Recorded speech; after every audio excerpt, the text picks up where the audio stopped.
What's going on, everybody? Welcome back to the best podcast that you've never heard of, Small Talks with the Big Guy. I'm, of course, your host, as always, EROE, or the Big Guy, whatever your prerogative. It doesn't matter to me. Just don't call me late for dinner. Listen, man, episode 10 was awesome. 1 to 10, we had a milestone on the channel, and moving forward, we've only got more and more and more to bring to you. Here we are, episode 11, and I've got a new one to the show. No, someone that's never been on the show before, and I believe this is actually like the first time that we're getting to like speak to one another outside of text messages. So, ladies and gentlemen, I have YouTuber, Twitch streamer, and UKW. I'm gonna just call you UKW president. Yeah, Ladies and gentlemen, I have Cass with me. What's good, YouTube? It is your boy Cass here, and I'm glad to be here. Good man, good man. Hey, I like the little mini intro right there. No one's ever done that, so that's good stuff. But yes, how are you? I'm good. Just kind of winding in, trying to figure out my path with, because I just started university. So trying to wind in my path with my university and trying to figure out my schedule and everything, and getting back to doing content again. Took a little mini break to just so I'd be able to figure out where my schedule lined up and everything.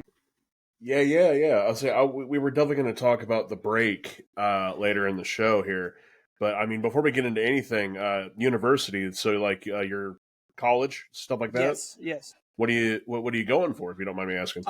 I am going for a social science degree. I go to Auburn University. Oh, okay. Hell yeah. So what's that going to entail into? Like, what's the ultimate goal? I'm trying to get well, my original goal when I first signed up for the degree was 11th and 12th grade history. That's what I'm wanting to do. But I'm set to do my pre-teaching in January, which is going to be in a middle school.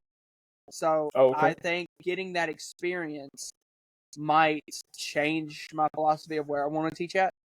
Because that's the whole reason I'm doing it, is to see how that looks compared to a setting I've already been in, and compare the two. Yeah, that's awesome. Man, I tell you, I was always much more of a science guy. Planets and stuff really interested me back when I was in school. But like, I definitely always had a really good time in history.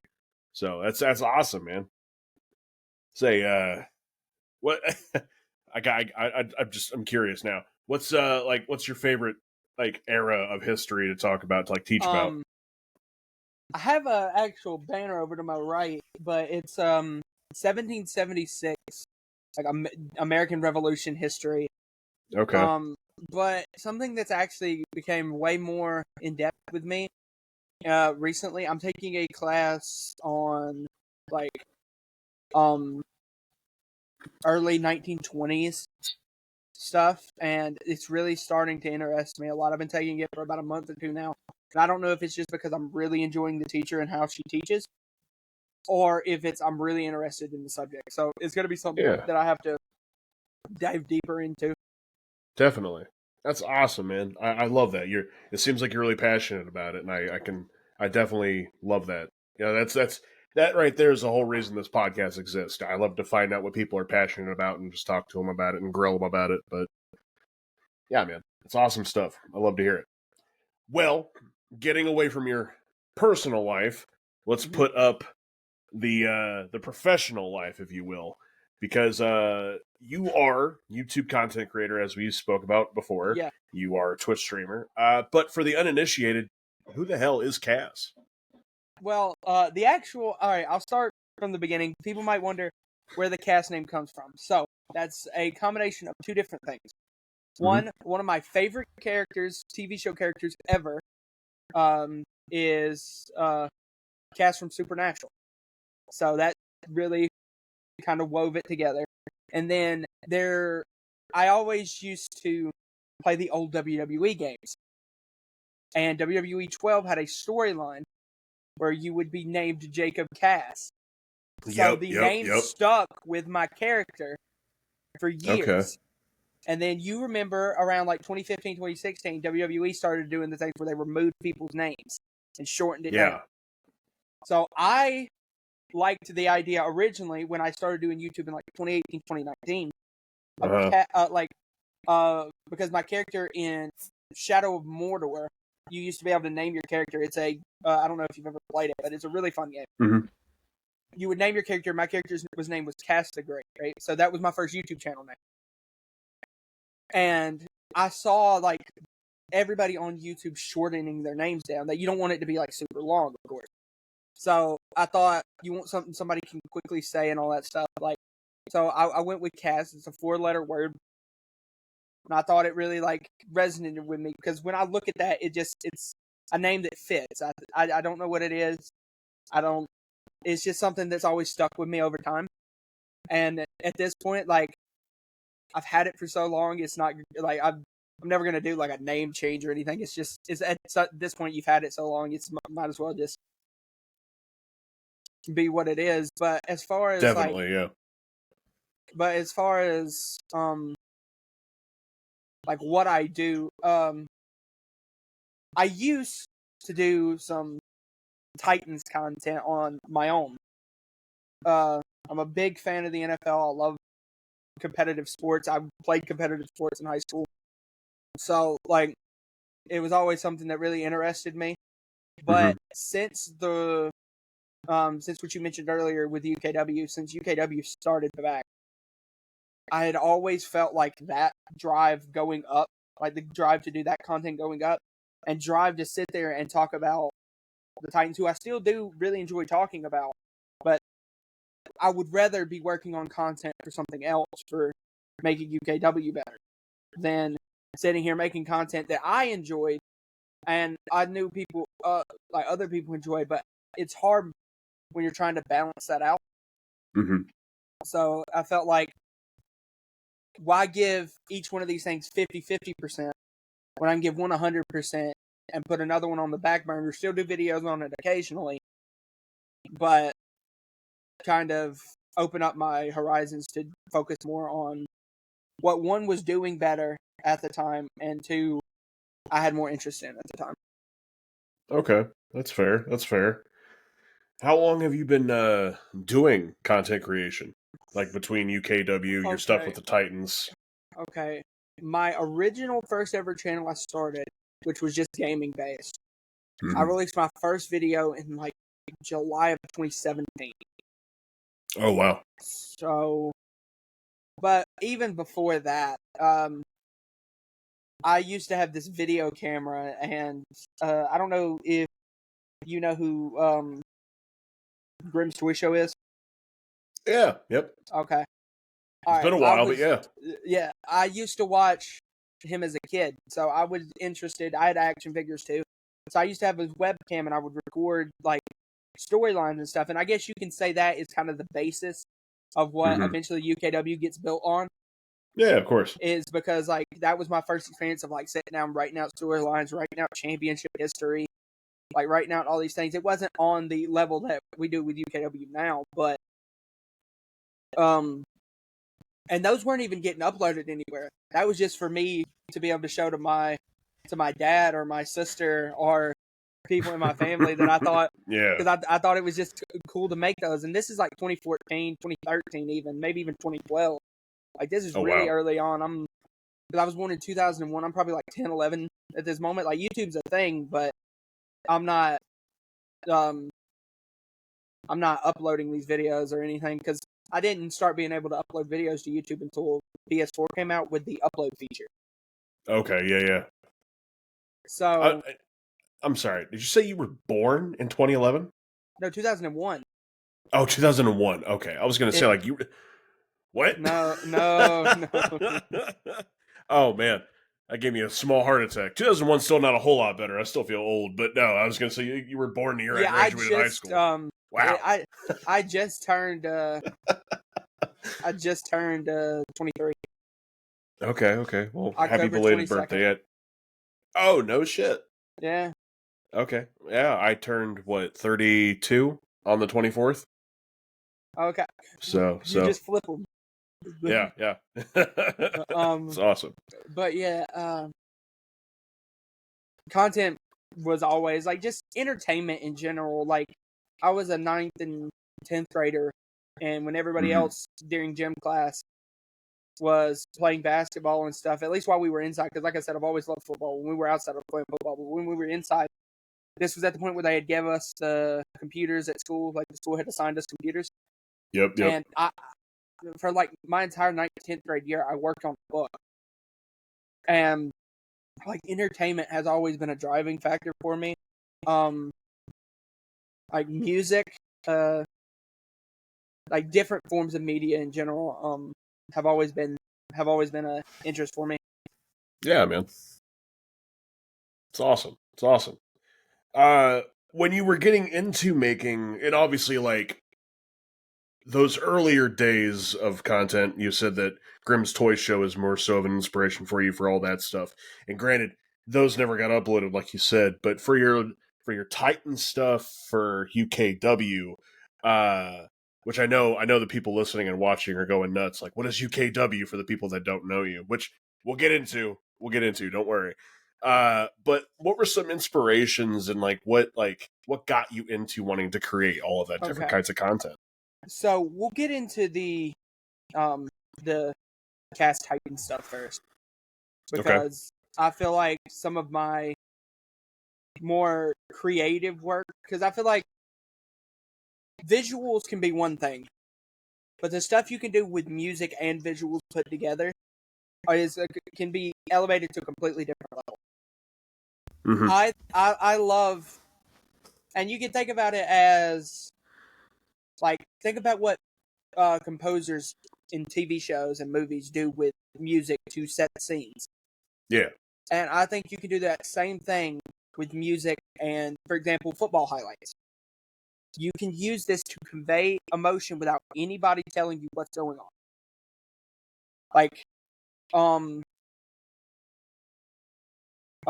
Just for my people that watch the NFL, that watch the pod, I'm going to say this.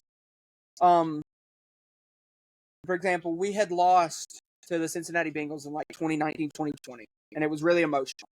And I don't know if you've ever seen ever heard the, I know you're a big wrestling fan, the John Cena clip where he's talking to The Rock and he's like, this is the biggest dreams of my moment shattered. A whole year of my life taken away. All of that. I had the lead up to the following match. I have the Cincinnati Bengals celebrating, and then it's showing the Titans players all sad on the ground. I have John Cena voicing that over. Oh, okay. And then it leads in to the next season's highlights, because we made the playoffs the following year, and I had released this. This leads, and the whole song is the whole song's base is redemption. It's I don't remember the song I used, but I remember the video was called "Time for Redemption" or something like that, and it's like a hype video, and it's one of the more fun videos I've made, because I was able to use different forms of media. I love wrestling, I love music, I love football. I was able to combine all three to make a piece that I thought was, one, entertaining, and two, was something I would watch. Okay. Because that's all the way I based my Titans content. Is there's people like a Flimlo Raps, a KTO, that make these football inspired videos that I thought, well, maybe I can't match their production, but one, I'm going to know what I'm talking about. I'm going to do my homework to make sure I know what I'm talking about. And two, you're going to know I'm a fan of the team because of how emotional I get in the moments. I might not be able to match the editorial style, which I feel like I'm much better at now, that if I went back to doing the Titan stuff now because of my experience with UKW, I'd be able to do a lot better editorial. But a lot of those early Titans videos, and even later on, besides the hype videos, are really unedited. They're really raw. There's good base there in the videos. There's good information, good base. But it's just I didn't have the equipment until recently to be able to put those videos to do something with. Gotcha. Now, as far as an inspiration for UKW, you want me to go ahead and get into that? Yeah, go ahead. Okay. So the original basis was I was very unhappy watching Raw and WWE every week. You got to think this is the original UKW was live streamed on Twitch in like 2019, 2018. Okay. But we didn't create the channel until like 2022, I think. Because I had stopped doing UKW for like 2 years, and we completely did a reset, like a hard reset. Like everything on the channel has nothing to do with the original Twitch stuff. Mm-hmm. So I was so unhappy watching Raw every week. This was like before AEW, WWE, and you, as a fellow wrestling fan, you know how bad that was. Like the stuff. Yeah. So like going into 2020 and all that, I actually like wasn't actually like religiously watching. I had actually taken a pretty hardcore break from wrestling at like that point for like a good 4 to 5 years. But I mean, I heard a lot about it. Don't worry there. And I credit it to just sitting there and thinking, if I'm so unhappy watching this product, why don't I give it a shot? Why don't I try to write up a storyline or write up a show that I feel like I would be interested in watching, which is basically the foundation of UKW now. I didn't do too well of it then because at the time, what was popular, I was also a young kid trying to just, I was seeing people be successful on YouTube. I didn't like going to school early on in my school. I didn't like going to school until probably around 11th, 12th grade when I figured out finally what I wanted to do. So I didn't like going to school. So I was like, I really want to be one of these people that can just do content and make people happy. That was what I did. And it was like when I got home, I was able to be myself, where when I was going to school, I wasn't able to do all this stuff. Right. Like it was like this was keeping me from doing content. So I was trying to find the easiest way out. And I don't know if you know what an interactive universe mode is, but it's where you basically would put your custom character into it, and then they would be able to have matches. And it's like you're rooting for your own person, right? Mm-hmm. Okay. So that was what we did originally on, and people would say, "Oh, let's just use, for example, Randy Orton." They want to use Randy Orton. That's fine, because we're doing this to like just for people to enjoy it, and that probably didn't get too big. I probably would average at peaks probably 10, 15, 20 viewers at times, and like I don't want to discredit and say that that's not a lot per stream, but right. it wasn't enough for where I would like, oh, this is what I want to make a career path out of or anything. It's not. So, and it's just something I got burnt out of doing. And then when I got burnt out of doing that is when the Titans content started. And then I was writing on that for like 2 years. But the problem with doing NFL content that I've run up on is during the off seasons, it's really hard to find stuff to do. Like, you can only talk about so much. And it's something you see in real life with these TV shows that do the NFL and stuff. They find it really hard to find content to talk about during the off season. That's why you see a lot of these shows are multi-sports based. A NFL, NBA, MLB, they talk about different stuff because when one off season is on, the other one's in peak. But like that's the one flaw I think with doing just a sports YouTube channel is when you go on the off seasons of these sports, it's hard. That's what WWE YouTube channels really do so much better, I think. It's because WWE has no off season. Wrestling has no off season. I know I'm saying WWE, but I'm talking about like wrestling as a whole. Yeah. They have no off season. So it's like you're really like what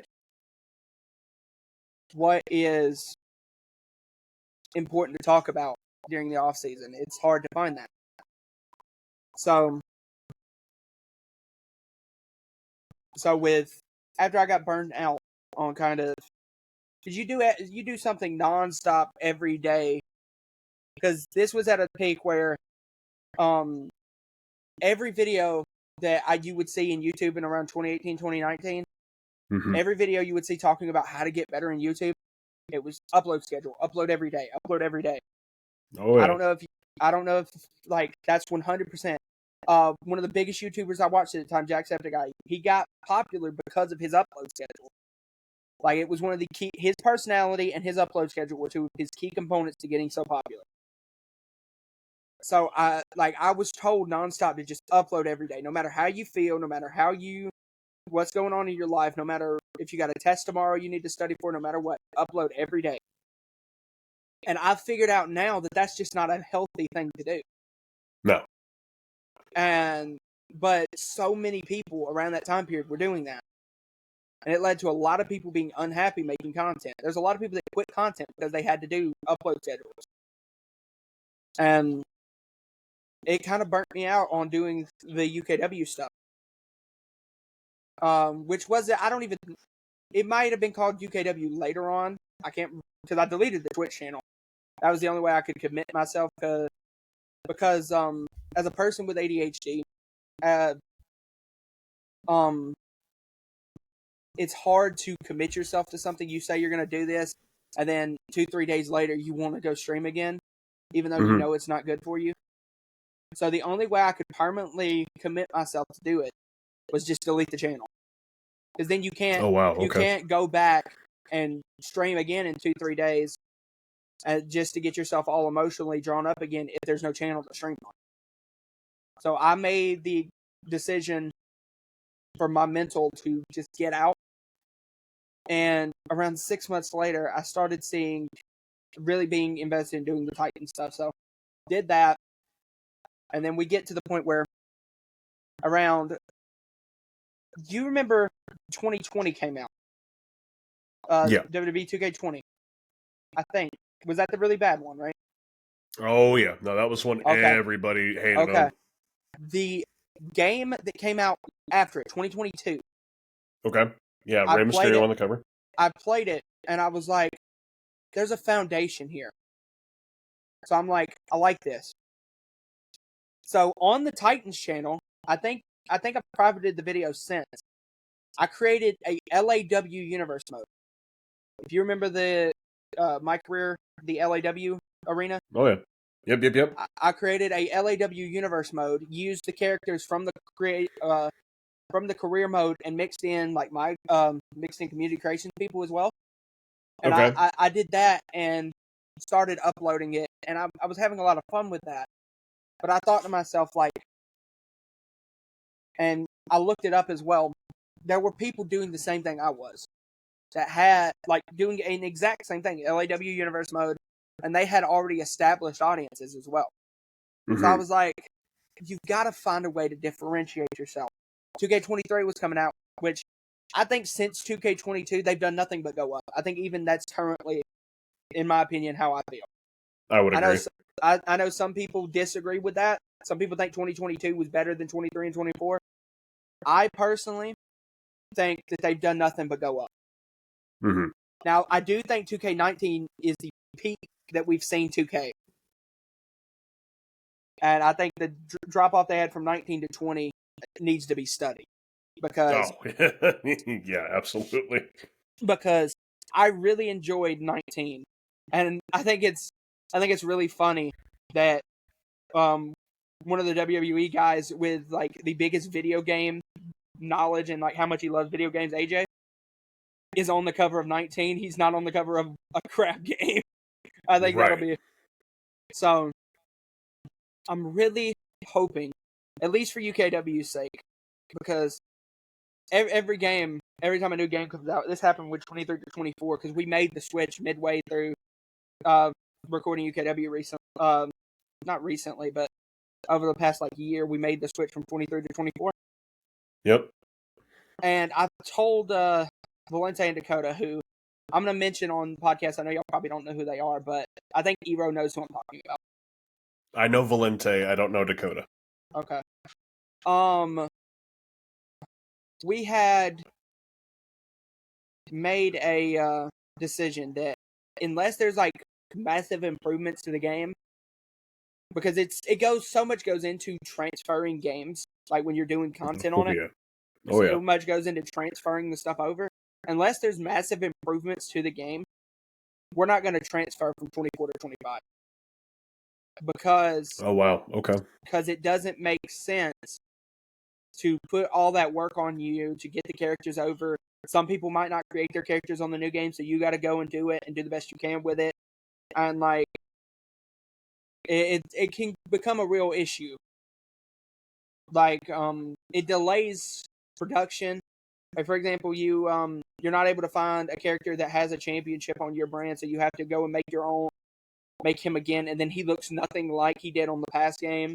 So it's like, if somebody made a character on 24 and then you're having to do your best to remake it, you're never going to make it how they made it because you didn't make it.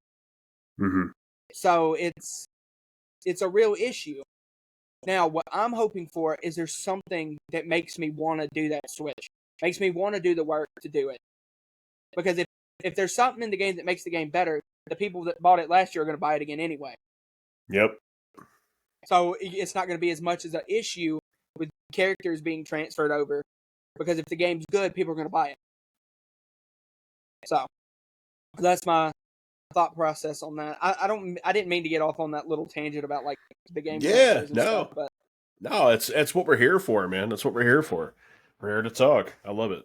No, it's like I said earlier about what you and the history. You know, your passion about UKW and all of that, and the content behind it, and the reason behind all of it. And I mean, yeah, I love it. No, it's 100% why we're here, why we're doing what we're doing. So, I mean, yeah, don't ever feel like you need to apologize for getting on a tangent, because trust me, I think the basis for every single episode has been because someone got on some kind of tangent about something. So, but no, of course, I do want to give shouts out to Valente and over to Dakota. Like I said, I may not know Dakota, but I know Valente. I don't know if we've really talked that much, but I know that I know I got to beat him in that Fortnite tournament, though. See, that Fortnite tournament was what I was about to mention. The person that was his partner, that's Dakota. Oh, okay. So I know Dakota somewhat, but yeah. Yeah. Okay. Hey. Coming for you. But yeah, with UKW, they have always been like, well, Dakota had never, because I'm going to start getting into the three of us and our commentary styles and stuff. So, originally UKW started off as a solo comp production, because I'm a massive, massive fan of two commentators, and I feel like my style is a mix of the both of them. One who's a very controversial guy that I'm kind of scared to mention because he's a bit controversial, but one is a guy that everybody I think in wrestling loves, and that's Joey Styles. I love Joey Styles. I love his commentary style. I love that he was one of the only guys to do solo com, really on a professional, massive scale. Yep. Like, people can say ECW isn't a massive stage. That is a massive stage for solo com production. To be the only guy in the booth calling it by yourself. And that's also why I feel like him with WWE didn't work, because he had to be in a booth with other people. Right. And I feel like it's just not how his style operates. Now, well, and on top of that, he had to be in there with Jerry the King Lawler, which was hate that for anybody. Now, one of the guys that is just so pivotal, like, I love having people that talk like me, because it makes me feel like I'm able to see myself on the TV screen. So, as a kid from Alabama with a thick Southern accent when I was a kid, and I think it's lesser now, but you can tell when I talk. Oh, yeah. So, seeing that on TV and growing up, I wasn't around when JR was commentating. He would have been probably my biggest influence if I would have been watching when he was in his prime, probably. I do give that. Definitely. But having those JBL Michael Cole booths where you've got this guy from like upper state of the country. I don't know exactly where Michael's from, but you can tell he's not has a Southern accent. He has to be from like up north. Yeah. Like New York, Boston, around that area. But like, I always thought that that's probably the person that I think, for me, that's the combo that I think was the most entertaining to watch.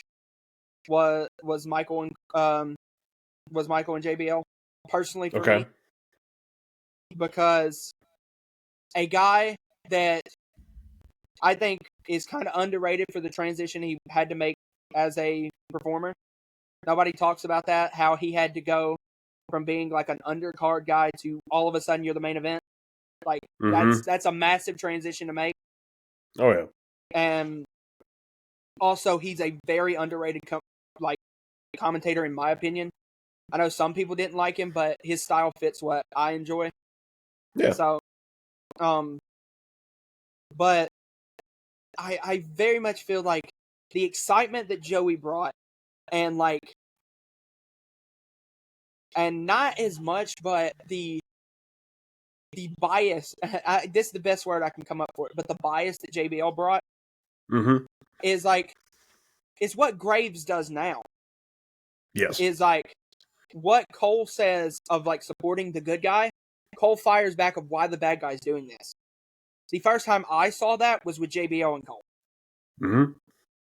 Jerry Lawler didn't do that. Not really, no. No. And so when JBL took over for Lawler, you saw it a lot more. And I don't know personally if JR and Lawler did it in the 90s. I didn't really watch it. Yeah, they did. Okay, so that was really one of the first times that I saw that, and I loved it. Yeah. Because, and I guess you had it kind of flipped, where Lawler was kind of giving, and Cole was kind of the one supporting the bad guy, I guess. But, I guess, yeah, but those are my inspirations, commentary style. So originally I was trying to do UKW by myself. Right. But everybody that is on the kind of universe mode thing on YouTube did it by themselves. I thought, I want to make UKW look like a production. I don't want it to... So, if you actually watch a UKW video, there's no HUD. You couldn't tell, besides the style of it, that it's a video game. That's my goal. Is besides the style of gameplay, it has no health bars. There's no anything that shows anything. But I wanted to do a multiple commentary booth because there's just so much more you can throw off each other. You don't have to always be talking about the match. You can talk about something and throw off to a guy, and then he can throw it back to you, and there's so much more you can do there. Yeah.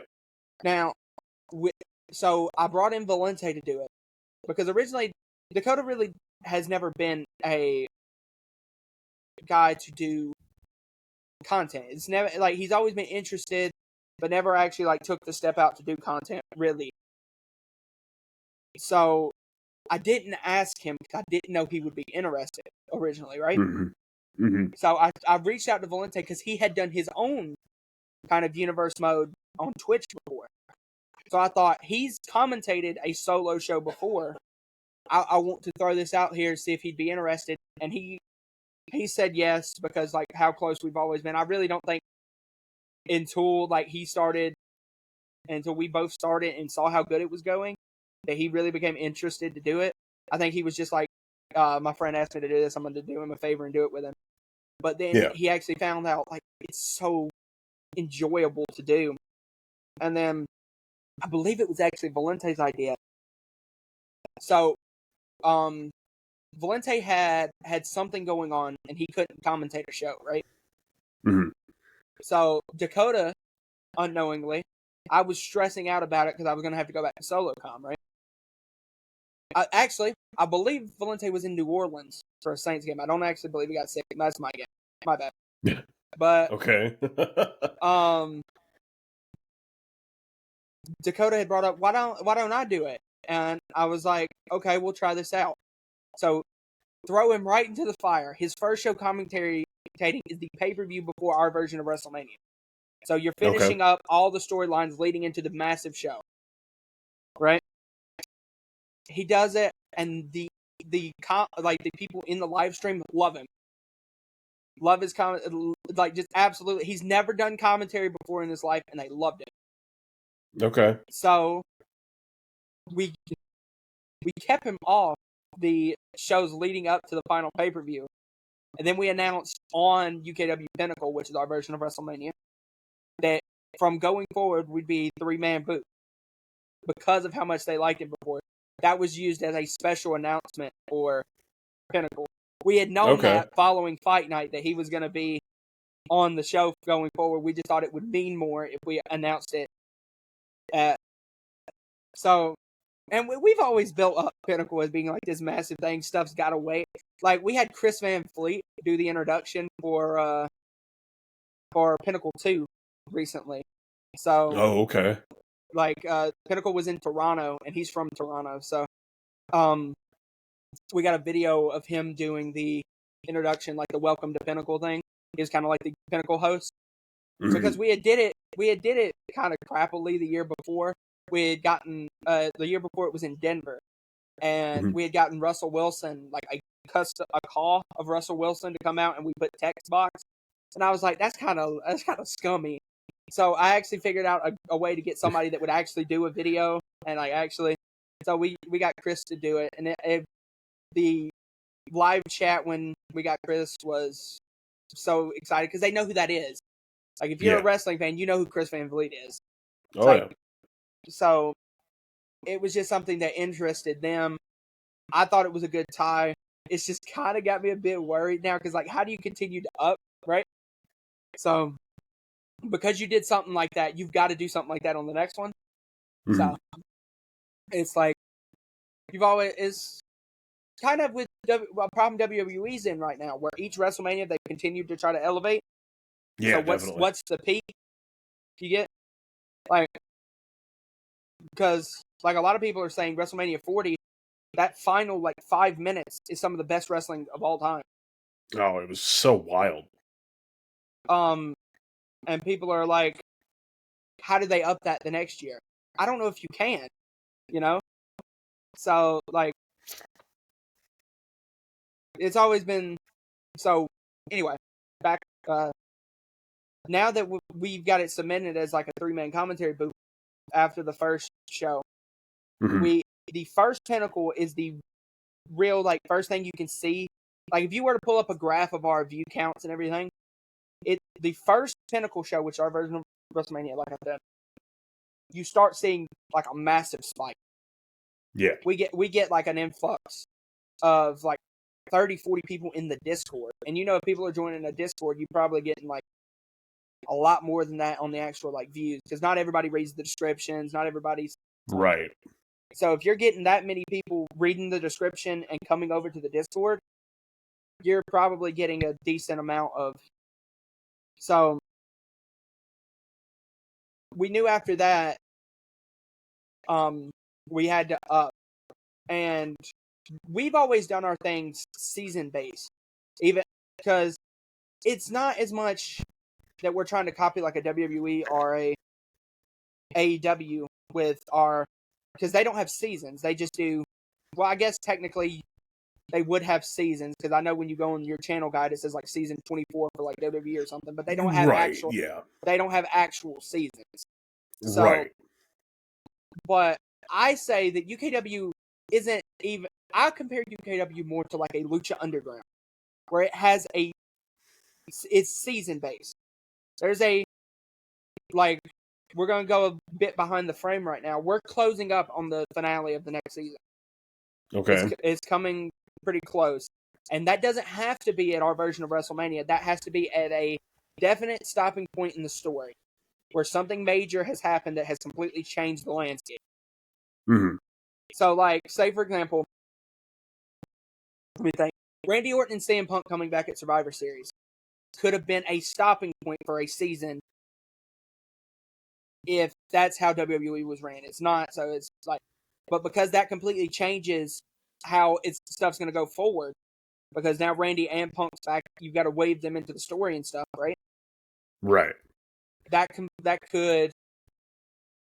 how we determine our seasons. So a season could be uneventful and have 25 episodes in it. but a season could be really eventful and have 15.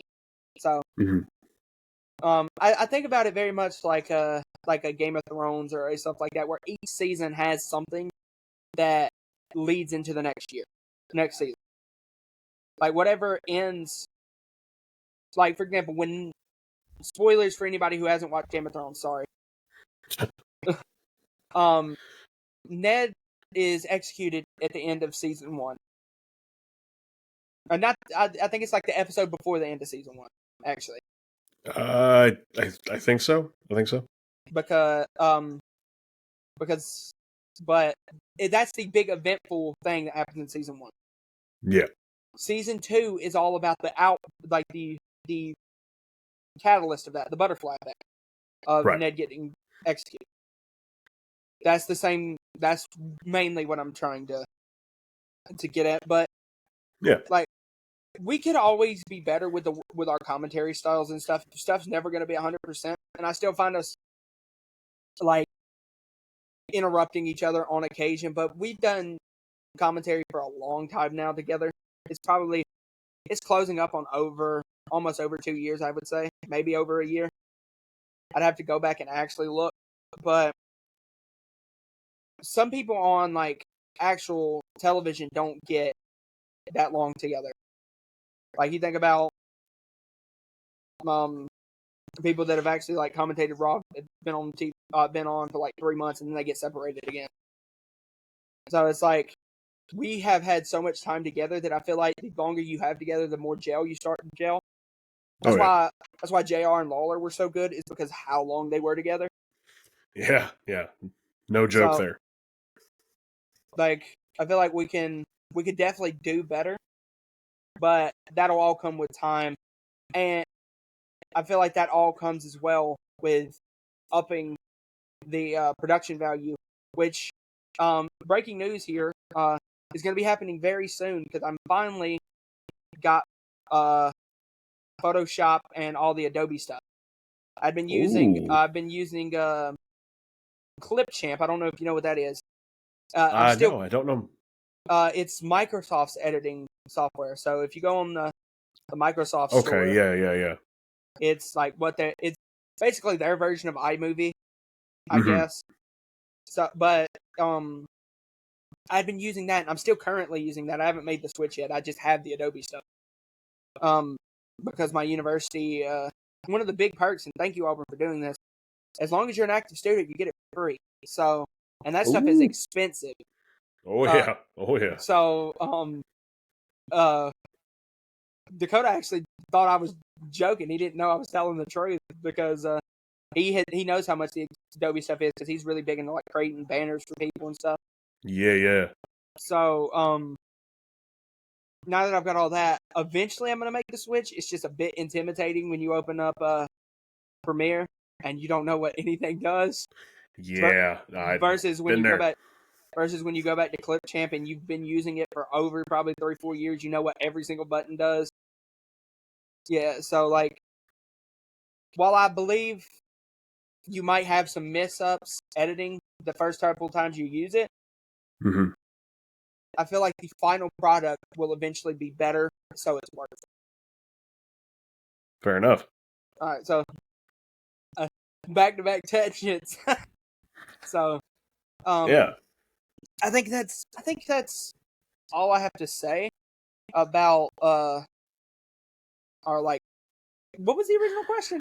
Because I think I believe the original question was inspirations getting you into making like UKW and then your Titans content. Okay, I guess the like I said, the inspirations were just like being unhappy with the current wrestling product that we've been Right. good at the time. Right.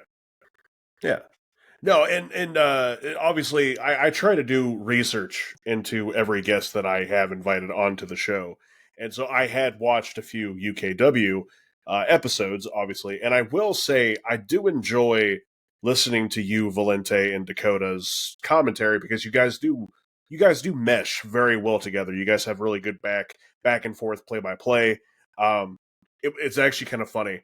Some of the delivery that you do, I'm trying to remember. It was Geek and Anthony against the Slater brothers.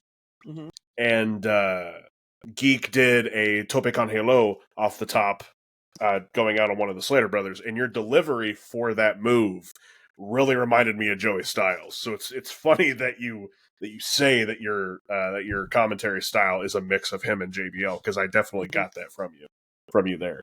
And actually, I think that exact moment, if I'm remembering right, I think that actually takes out both of them. So, Yep, like, it's an okay, awesome moment. so we're reacting to that, and just for a bit insight of how we do stuff, we record like the actual match footage like a week previous to when we do the commentary. So I guess my brain had like forgot that happened. So I Oh, got wow. really excited when I saw that. So that explains Yeah. Yeah. kind of like the Joey style level of reaction, which I feel like I'm very, Right. very known for. Yeah. Your level of delivery, yeah, definitely Joey Style esque there. It's awesome stuff, man. But I actually really appreciate the level going into that. I didn't know that like actual moments would be brought up. That's actually pretty sick.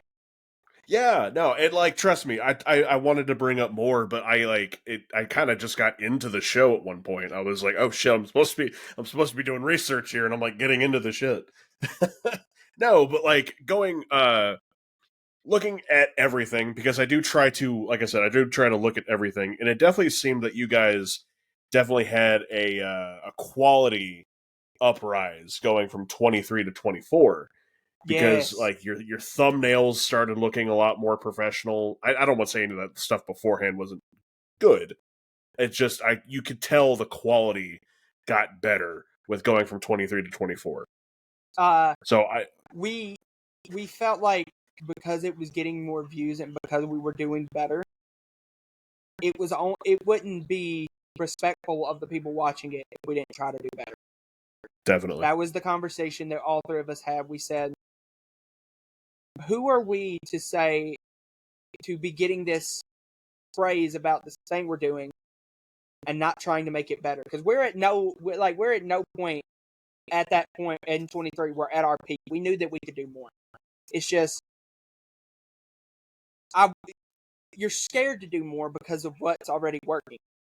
Yep. And you feel like if you put a new thumbnail on, maybe people will click on it less, and then you're screwed, because that's how the algorithm works. Let's be 100% honest. If you make a slight little change to what's working, it'll either do well or do worse.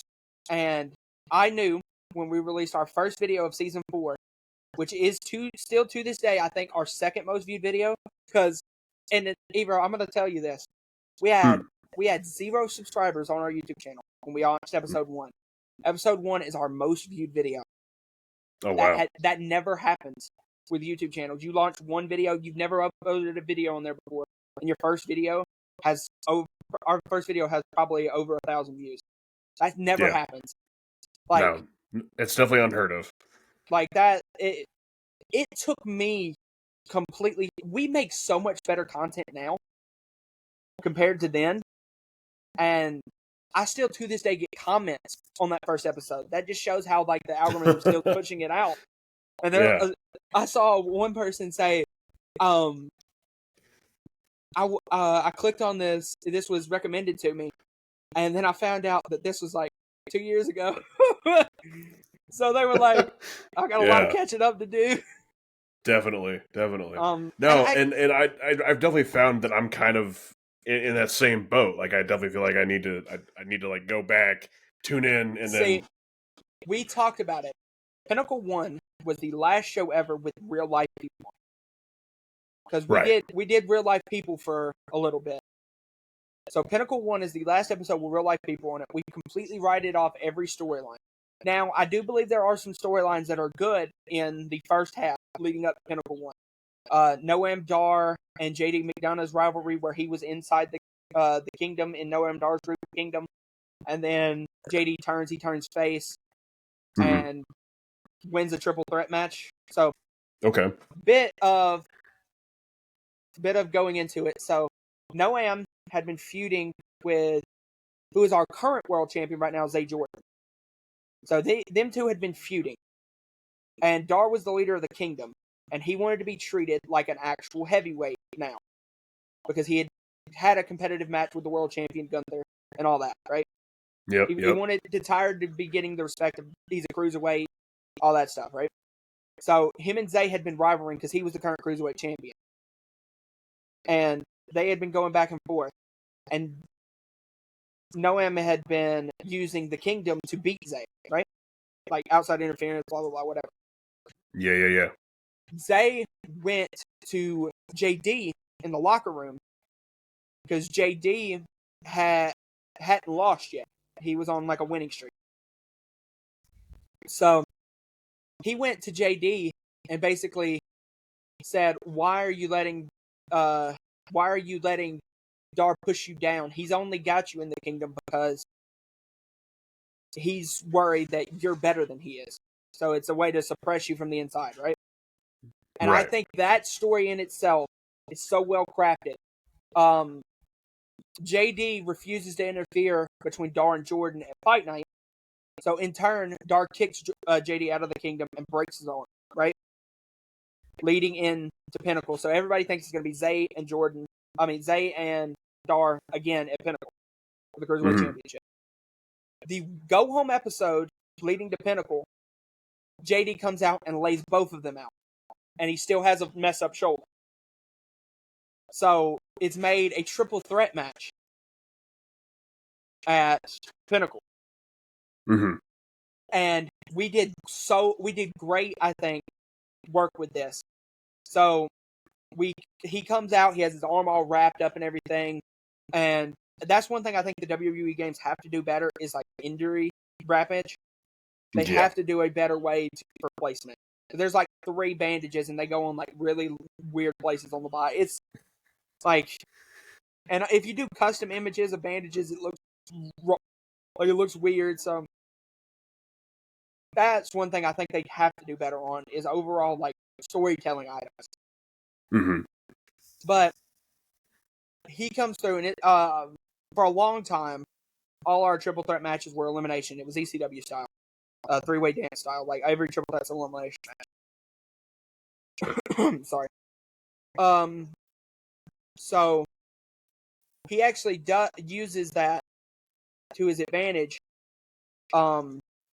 Eliminates Jordan first, and then turns a Rings of Saturn, which we used as Dar's finish, because I think the move just looks cool.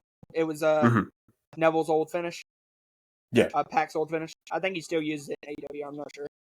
But I think so. I think it's called like the Brutalizer or something now. Yeah, that sounds right. But I just think the move looks really cool.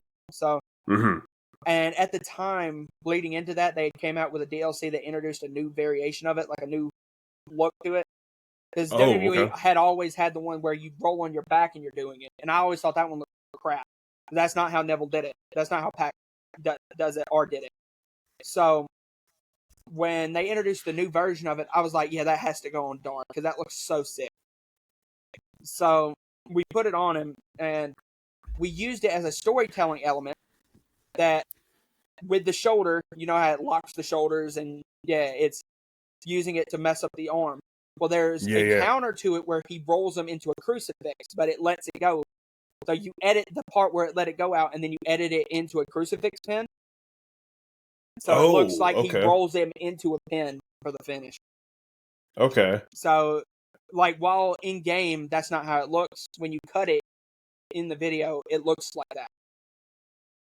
And that's the first time we had ever done like an edit, and we saved it for one of our biggest shows. And since then, we've done crazy edits. We did a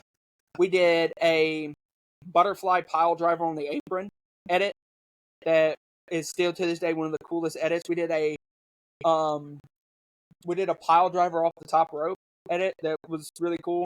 That's one of our most popular shorts.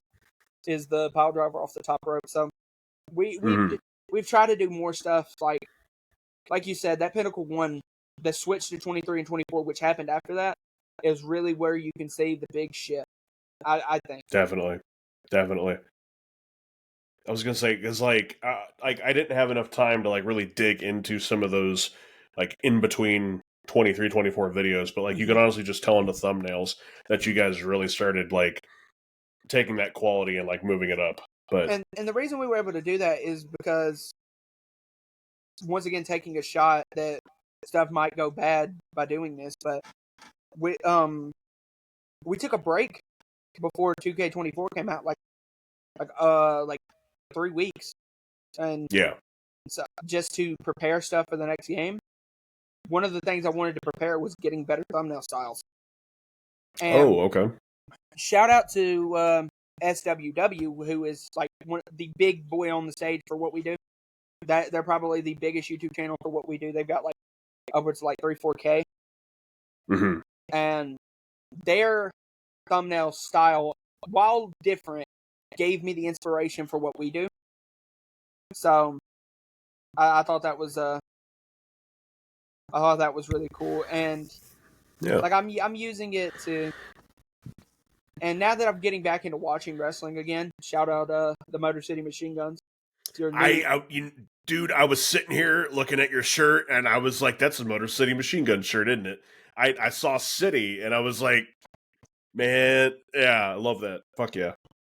Funny enough, I ordered this before they became tag champs. I ordered this the day they debuted on SmackDown. I'm surprised you got it that quick, to be honest, because they were tag champs. What, that next week? Yeah, it was supposed to be. They said it wasn't going to come till the 17th, but it came already. Yeah, So that's awesome, dude. Hell yeah. but No, man, it's crazy. It's crazy the shirts I have. I have a Motor City Machine Gun shirt and an Enzo and Cash shirt. Those are the only 2 wrestling shirts I have. Oh wow. I had a lot more back in the day, but when I took that break, man, I stupidly like got rid of most of the stuff I had. Now, like when I was younger, I never really liked wearing clothes with like stuff on it, because one of our rules we had in school, and this is probably why I didn't like wearing stuff with clothes on it. Like not with clothes on it, Jesus. With like pictures on it, is because in school we couldn't. Like our school had a policy where we couldn't wear anything really? with any type of like, it had to be solid colors. Oh wow. Okay. Yeah, and that was a thing all the way up until like 10th grade. Wow. Yes.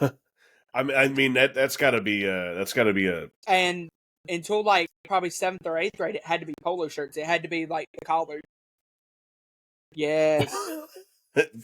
Hell no, brother. No, Hell like no. But I mean, yeah. And it was like, I went to a different middle school. I left my school I graduated from for like 1 year. 6th to 7th grade, I was in the Auburn Middle School. Okay. Near the university, and Yeah. I was like, y'all don't have to wear polo shirts. They're just wearing like a normal shirt like me and you have on now, and I'm like, y'all can do that. Like we had to wear polo shirts, jeans, and a belt like we were going to a private school. Like it was crazy. My Lord. It was crazy. Absolutely not. Like Absolutely not. And now you hear stuff like you don't even have to wear, like they don't even have to wear jeans anymore. They can wear like gym shorts and stuff all day, and it makes me want to throw something at a wall, because I had to be uncomfortable all day. You should have to suffer. Like yeah, that's how I was in school. I would like basketball shorts, and normally it was a wrestling shirt. Like I wore the hell. I had a John Cena, a Batista, and a Rey Mysterio shirt when I was in like junior high. I wore those shirts until they literally fell apart. now, That's wild.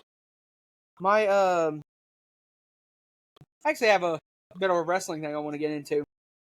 Okay. So my prime, I know you're a massive AEW fan. I've done a little research myself, and I know you're a massive AEW fan.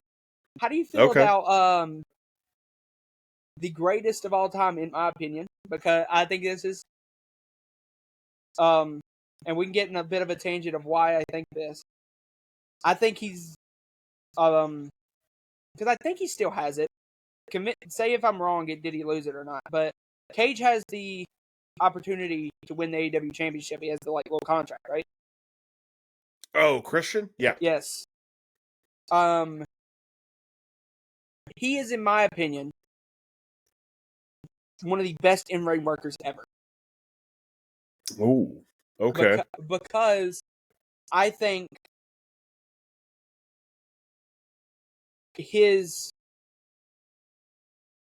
And I don't think it's fair, because I think while I think Edge fit more of like what people wanted physically, I think in ring, I don't think he was as good as Christian. I think physically he is more appealing in ring, but I think technically and overall, like if it was 2024 and 2006 Christian was a thing, I think people would renown him as one of the best right now. Because yeah. Because if it's the Cage that went to TNA in like 2005 and he was in 2024, I think people would say he's the best around right now. Because he reminds me very much of like, he doesn't do... These aren't a comparison I'm making style-wise, but this is a comparison I'm making, and then I'll explain. MJF doesn't do a lot in ring, but he does stuff that makes you feel like it's important. And plus, he's completely different on the mic. That's like... But he does stuff in ring that, while not might be like crazy triple flips or anything, it's good stuff, right? Yeah. I feel like Cage is very similar. One, his moveset was completely different than everybody else's. So that's one thing. I think he was very innovative with his moveset. And besides, like, people have used it after, but at least as I know, like, the kill switch was something he really wanted to use to be his finish, like, because it was different than everybody else's. Like, nobody else was using it. And, like,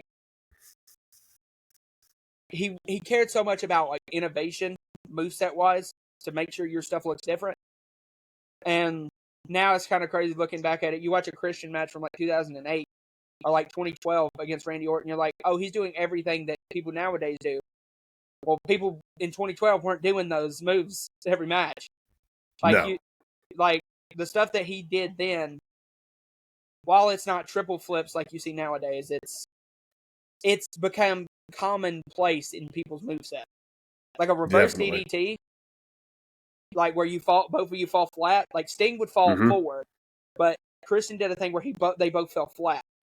Yeah, that's in so many people's moveset now. Oh yeah, 100%. And like stuff like that, and like Breeze and Chelsea Green both using the kill switch because they're inspired by Cage, and like I just think inspiration wise, and plus this is severely underrated. He's not like involved in anything personal wise that would like get people not to like him. Like he's never he's been around as long as some of the guys that have like scandals out about him, and he's done nothing. Like nothing's about him. No, yeah. Like you can't like. There's even stuff you can say about Edge, about him and Lita against Matt Hardy. Like there's stuff you can say that are negative about these people. But Cage has been around just as long, and he's done nothing. Like there's not. I'm not saying he hasn't done anything, but it's not out in public about. Right. And I think in 2024, like that's so key that everybody's heroes are coming out that they've done all this stuff, and like it feels good to me that one of my favorites doesn't have that stuff about. That's definitely. So over on my other podcast, Hit the Go Home, go subscribe now. We do a series called Roll for Wrestling, to where we roll a set of dice, and it gives us a random episode of Raw, SmackDown, or a pay-per-view to watch. And the first episode we had was a 2012 SmackDown. And in that SmackDown was Christian versus Cody Rhodes. Back when Cody, I think he had just dropped the dashing gimmick. Okay. So but it was before the stupid mask. I said in the review of that match that it was crazy to think that he works the exact same he did in 2012 in 2024. And I will agree with you to an extent, because I feel like Christian is definitely one of the most underrated workers, probably of all time. And I feel like if people really want to see what Christian can really do, they need to go back and they need to watch his TNA stuff. Yes, 100%. Because him and TNA, like, first of all, early day TNA, Christian, Kurt Angle, Abyss, Double J, Jeff Jarrett, Beer Money. Like, I still am to this day one of the biggest, yes, the Motor City Machine Guns. I'm one of the biggest defenders of, like, old school TNA. I think, because there was nothing like it at the time. I think I was about to say 2008, Jesus. 2008. Yeah. 2008, and probably even into 2009, they did some good stuff. Like, and I was a defender. I'm not even gonna lie, of TNA when they brought in Hogan and Bischoff. I was a defender of it because at the time, people don't realize this, but TNA was massive on Southern television. Like, 100%. Like, 100%. I don't think in New York or in, like, northern states, you were getting, like, ads were, like, every time you watched a TV show and they went to commercial, there was a TNA commercial on. Like, they marketed TNA to a southern audience. Yeah. Because I feel like that's the complete opposite with WWE, to an extent sometimes. So I feel like they haven't marketed it to an audience. Because so I felt like TNA was, like, it was what WCW was in WCW's prime. It was and it has, like, WCW ended, TNA filled the void with WCW fans. Mm-hmm. Like, the people that would not switch to being WWE fans. Definitely. So, when they brought in Hogan and Bischoff, I was like, that. Looking back now, it's stupid, but at the time, yeah. like, they wanted to up the ante on, like, everything. They wanted to get bigger stars, all this stuff. The mistake wasn't, I don't think, bringing in Hogan and Bischoff. It was bringing in Hogan and Bischoff and letting them convince you to go up against WWE. Definitely. Like, if they would have just brought in Hogan and Bischoff and stayed where they were, I don't feel like it would have been that big of an issue. Until later on when they start wanting all this. But, like, there's some storylines that they did, like, as much as it's that era of TNA is so crapped on as being bad, there's some really good story stuff in there. Oh, 100%. 100%. Like Joker, Sting, and Hogan is really good. Like, Immortal versus Fortune is really good. Like, yeah. I had an Immortal shirt at one point. Cold as Ice Matt Hardy, where he's not using any of his normal moves, he's using submission moves now. Cut. Yes. Like, Austin Aries, as much as, once again, controversial people, but, like, prime Austin Aries in, like, 2011, 2012, like, I didn't think, everybody was talking about how AJ was the best wrestler in 2011, 2012. I was a deep Austin Aries fan. Yeah, 100%. Like, people were talking, I remember going to school, and instead of people talking about WWE, they were talking about TNA. Wow. Yes. Like, That's awesome. And I think I'm still to this day am convinced they did it on purpose with how much they were airing commercials in, like, southern states, and they only ran shows really until later on around, like, Orlando and Tennessee and Georgia. I feel like they did it on purpose. They 100%. Had to have. Because if you can cut out your own portion of the country, you can build from that. If your key audience is in it. Say it's just the territories all over again from the 80s and from the 70s to 80s. It's the territories. And, 100%. And I mean, when you have Jeff Jarrett almost kind of in the captain's chair, that's how stuff's going to get booked. So, like, I while now I look back and AJ was definitely a better worker in ring. One thing I thought AJ always struggled was, especially in TNA, I feel like he's better at it now. or it has been better in WWE, is I don't feel like he was always the best talker. While I thought Austin and to a point a very underrated guy in James Storm were better talkers and could back it up as equal to AJ in ring, were my opinion. James Storm, Bobby Roode, Beer Money, probably one of, if not like my top 5 favorite tag teams of all time. And I think this will be a massive missed opportunity to look back on. But James Storm walking out of NXT without a contract is going to be a massive missed opportunity. Man, I watched that episode of NXT live. Well, as live as it could have been on the WWE Network, and he came out, and yeah, man. And thinking about it now, like AJ's theme song was meant for him and all that stuff. Like think about how different stuff would be. Yeah, 100%. Jeez. Cass. Yes. We've been going for an hour. It's crazy to say, and we're not even probably halfway done with this show. I'm going to switch gears because as much as I love talking about wrestling, we could sit here and do that all damn day. I didn't even know it's been an hour, and I'm so sorry. Hey, no, I love this, man. I love this. This is what happens. Again, this is what happens, and I love it. I love doing this show. It's one of the things I'm passionate about. But speaking of things I'm passionate about, if you're familiar with the show, we have a little segment that people really enjoy. Big Guy's Top 5. Play the thing. The Big Guy's Top 5. Oh, yeah.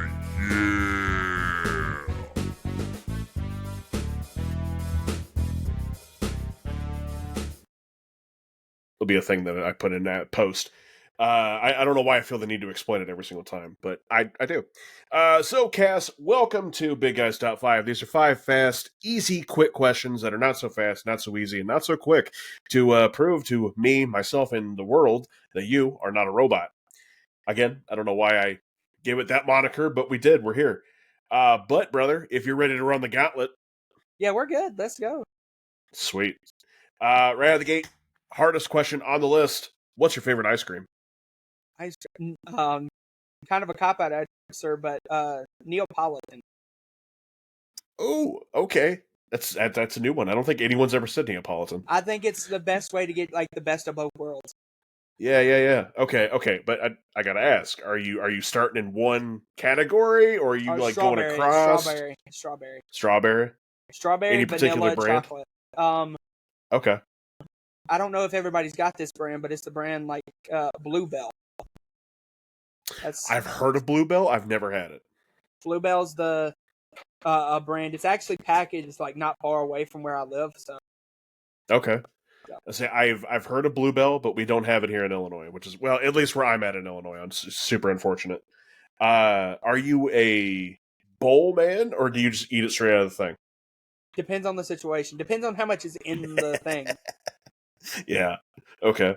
That's fair enough. Depends on if anybody's Depends on if anybody's awake too. Don't want to get caught doing that. Right. Love it. I do also want to say, for any of the questions that I have here, if you can't give me a 1, you feel free to do a list. Because we love top 5s. So, okay. Question 2 is a 2-parter. Okay. First of all, do you fancy yourself a gamer? Yes, 100%. Fantastic. Well then, with that, I need your favorite video game right now and your favorite video game of all time. All right. Oh, hold on. Again, of all time is going to have to be a list. One, of all time is going to have to be a list. If you can't do one, lists are completely fine. And my favorite game right now, just because I get to play it with my friends and all that stuff, is Black Ops 6. That's just what we're playing right now. Okay. While it might not be my overall type of game I'm normally into, it's just like getting to play with them is what I would prefer to do anyway. Yeah, of course. Now top 5, Jesus Christ. Okay. 1 is Red Dead Redemption 2. Ooh. 2. Oh God. 2 is because I posted a top 10 video games of all time on Twitter like about 6 months ago. Okay. And I've been looking at the list ever since and thinking these are the 10 games, but I think I'm gonna switch it up now. Secondly is Bannerlord, Mountain Blade Bannerlord. Okay, I'm not familiar with that one. Okay, I'm gonna give you a quick rundown of what it is, and just because I know you're a fan of like D&D and Game of Thrones, I know you're gonna love just the idea of this game. Imagine being able to create Game of Thrones. Imagine being able to create a character in the Game of Thrones world. Yeah, and it's completely open world. Okay. There's a mod called Realm of Thrones, and you can do that. That's me and Dakota have put in thousands of hours on Mountain Blade Warband. Bannerlord, because of that mod. Now the base game is fun in itself, but because Game of Thrones could not capitalize for we talked to, we're blue in the face about this. About the millions of dollars they left on the table because they didn't make a game. The millions of dollars they left on the table. Yep. And I like, even if they came out with one now, I feel like it's still there. Like Yeah, definitely. Like, while it might not get the same sales it would have got at Game of Thrones T, I feel like they did do one game. They did a Telltale. A Telltale, yeah, where it's like the choices, but it's like it was a disconnected story to a point with like a whole like non-canon family. And apparently the whole point of that was eventually George said he was going to tie it into the books. Mm-hmm. But they canceled. Telltale went out of business, so they weren't able to do that. There was supposed to be a second game, from what my knowledge is. It was supposed to be a second game, but it got canceled because Telltale went out of business. And then when they brought it back, the licensing for Game of Thrones, their licensing they had for Game of Thrones ran out. So. Oh, okay. That does make sense. So, that game, while I do think it was enjoyable in its own realm, what I'm mainly talking about is they missed out on an opportunity of an open world game. Oh yeah. Like why I feel like a story driven Game of Thrones game could be cool as well, where you have to play as a certain character. I feel like that would be cool as well. I would much rather have a game where you have to create your own character, and there's like multiple stories you can go with. Think about like a Baldur's Gate 3 Game of Thrones. Oh man. Like where there's like 100 different canon stories you can go with. Yeah. Like, and I know y'all are playing a, like I've even thought like, and they did do this, and I would love to get my hands on one of these. There are Game of Thrones D&D sets that were made in like the 90s before the TV show came out. Yep. And I would love to get my hands expensive. Because they don't make them anymore. They're only like, no, they don't.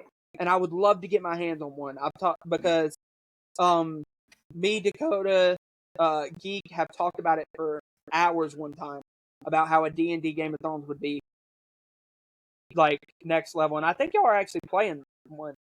We are, yeah. We've had to take a bit of a break because IRL schedules are a mess. But I think we're bound to finish it up here at any point. But yeah, no, Geek and I have talked about it for hours.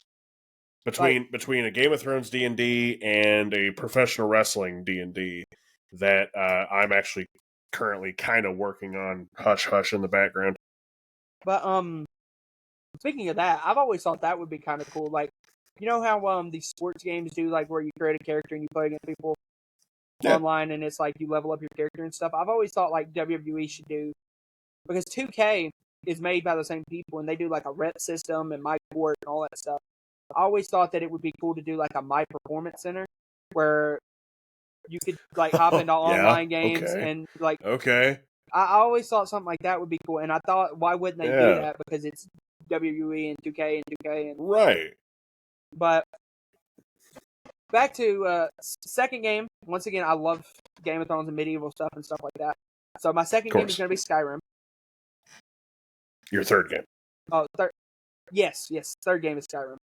because I remember on the reason I said that the original list, Skyrim was 2. Yeah. Okay, so Skyrim's 3. Classic. Classic. Real classic here, Spyro 3, I think. Ripto's Rage? No. Was that 3 or was that 2? The one where he's collecting the eggs. What is that? Oh no. It's Spyro 3, I think. Yeah. Okay, so Spyro 3, because that's the Love first Spyro. game in history I ever beat on my own, like as a kid. Oh, okay. Classic choice. And Very then nice. the last one is the first game I ever owned that was my console, is Pokemon Gold. That's my top 5. Ooh. Okay. Yeah, man. So That's a solid ass list. Yeah. I say people come on here and they give me some interesting lists, but like, man, that's a solid list right there. So I never played Pokemon Gold. I had Pokemon Crystal, which is the one because everybody played for some reason.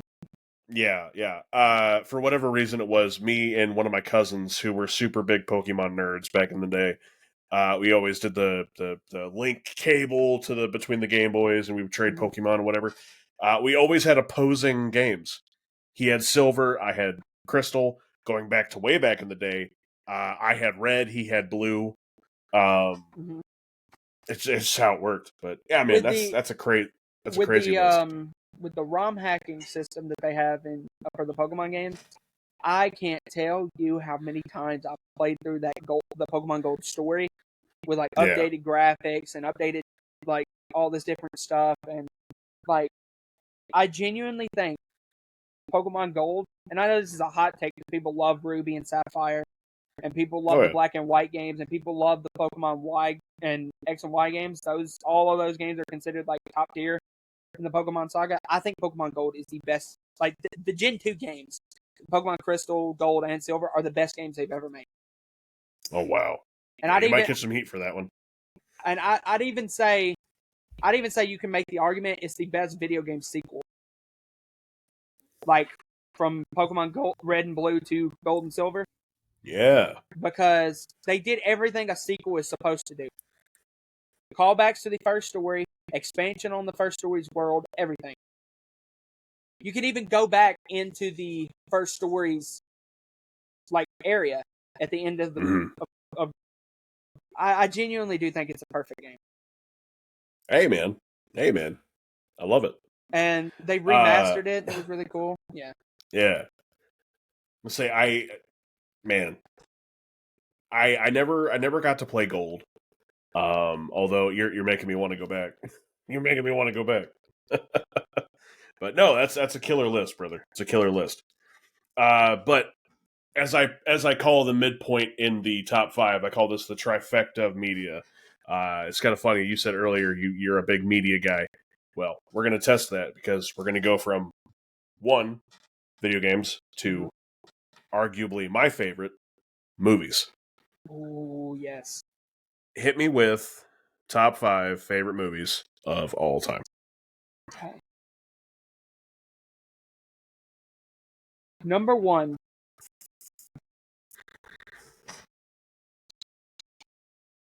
Number 1 is The Green Book. It's okay. I love the acting in it. I think it's genuinely a top tier performance from both actors, over the main actors in it. I think it goes through everything you really want in a movie.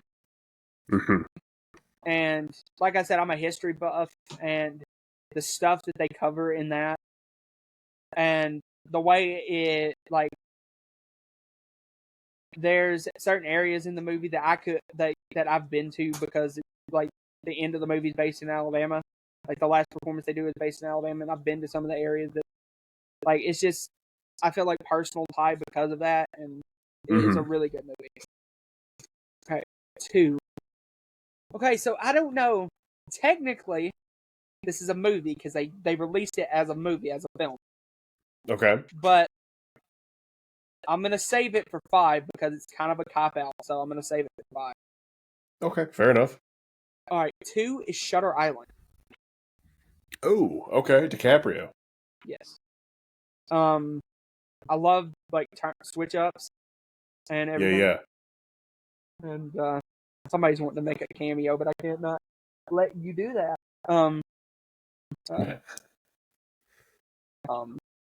So 3.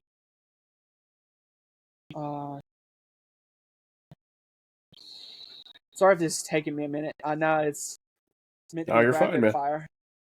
Yeah. Well, as I said, they're not so fast, not so quick, and not so easy.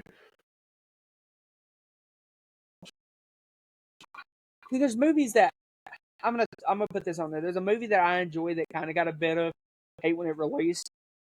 Okay. It's Michael. It's I forgot the name of the actor that's starring it. It's War of the Worlds. Oh, okay. And I remember the one with Tom Cruise. Tom Cruise. That's exactly who. For some reason, I was wanting to say Michael Bay, but he's the dude that directed it. I was gonna say I think Bay directed it. Yeah. Yeah. And I remember me and my dad watching that for the first time, and just like the bonding I felt watching that movie. Because, like, while once again it's not the most like intense movie, but it's something that I really enjoyed watching. Yeah. So there's that. Okay, I have to put that on here. Shawshank Redemption. Another classic.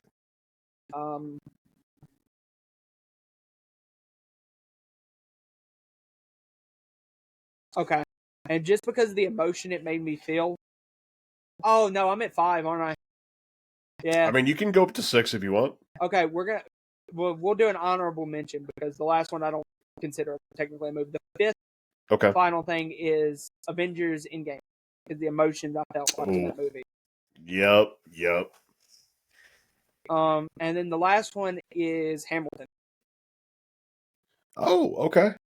Because they released it as a movie on Disney Plus and all that stuff. So yeah, but it was originally a Broadway. Yeah. No, I'd count that. Because if you don't catch the Broadway, how is you supposed to see it? And they made it into a movie, so yeah. Hey, I get it. Well, cool, man. That is a just like your video game list. It's a very good movie list. But video games, movies. Let's finish it up. The trifecta. Going over to music. I ask every single guest that's on Small Talks with the Big Guy to give me a top 10 music playlist. Now, this music playlist could either be filled with songs that you're currently listening to, stuff that you've really enjoyed over time, or just some of your all-time favorites. Doesn't really matter. Also, what I like to do is I like to take these playlists and I throw them all into one big, giant playlist that has the top 10 from every single guest this season. That playlist is actually this season and the past season. So that list is insane, if you can only imagine. But what we're gonna do here, I've got your playlist right here in front of me. I'm gonna go through and I'm gonna name off each of the songs. You can go into as much detail as you want as to why you enjoy these songs, from it's a banger to some emotional attachment you have to it, if it's there. Okay. But ready? Mm-hmm. All right, we're going to start off. It does cut off half the names for this first one. So I've got Dangerous by Jorge Rivera, Troy, and Diana Rivera. Okay, so Dangerous is a song that features... I don't know if you've ever read The Odyssey in high school. No. Okay. Well, I don't believe so. It's a story of back in like Trojan time. Okay. Odysseus coming back from the Trojan War. Oh, okay. Epic, which is the song Dangerous is from, is a musical about Odysseus' journey back to his home island and the 15 years it takes him to get from Troy back to Ithaca. Well, Dangerous is a song with him and Hermes, the messenger god. And Jorge did live, like TikTok auditions for his musical that he put together with it. And they just released that new album last night. So when I sent you that today, it has been in my ear all day, and now that you said it, I'm even singing it in my head. So Yeah, that's Okay. awesome. Wow, that's awesome. Lord Mr. Ford by Jerry Reed. Okay. So Jerry, one of the movies I was gonna put on my list was Smokey and the Bandit from like 1980s. Yep, yep. And that is co-starred by Jerry Reed. So, who did all the music for the movie, and I've been digging into a lot of his other songs that weren't tied to the movie recently, and Lord Mr. Ford is a song about Henry Ford and how him creating the first car has completely changed everything worldwide. Oh, wow. Yeah. Very nice. Peasant's Throne, Lilith Max. That is a go-to song when I'm playing. I mean, when I'm playing anything, D&D, Game of Thrones, any, Bannerlord, anything. It gives me very much a Game of Thrones vibe. It's a girl singing about how the king of the village she lives in, who she's in love with, is going to go off to war and he's going to die. It's a Oh, wow. very deep song, Okay. and it's really emotional, and she talks about like how like men are so eager to kill themselves. So yeah, Wow. it's really deep. Love that, man. Yeah. Rich by Syllable. When you get in a vibe where you're playing something, you just want something that sounds good in your ear. That's the only rap song on the list. And I get into moods sometimes where I really like listening to something that sounds good, but also something that like lyrically sounds good as well. Mm-hmm. And I think he does good on both of that. The song's actually kind of old, but he does really good on both of that. Okay. Fair enough. Fair enough. Lonely Dirt Road by Dax. Once again, another song that released very recently, and um, once again gets me like very kind of, I don't know. I guess it's seeming like from the songs I'm picking that like I love being in emotional type of states, but the whole song there is from the perspective of his perspective of a father, like talking to his kids and stuff about like all the struggles of like fatherhood and all the stuff that he went through. Gotcha. Because when you're going through that stuff as a parent, you can't go through it in the public eye. You can only go through it when you're by yourself, and the best place to do that is like, yeah. Yeah. Oh, fair enough, man. Now, I feel like that's one of the, like, it's difficult to put in words, but, like, music is one of those things to where we can put all of our emotions into that we may not show or present with while in our regular day, but I dig it. Again, this one cuts it off, but I think it's Nobody But You, Blake Shelton, Gwen Stefani. Yeah, I'm getting married next year, so Congratulations. I've been listening to a lot of music that makes me feel happy about that, and Yeah. that's the song that Blake Shelton and Gwen Stefani released after they got married. So, Oh, wow. Yeah, well, again, congratulations. Famous Friends, Chris Young, Kane Brown.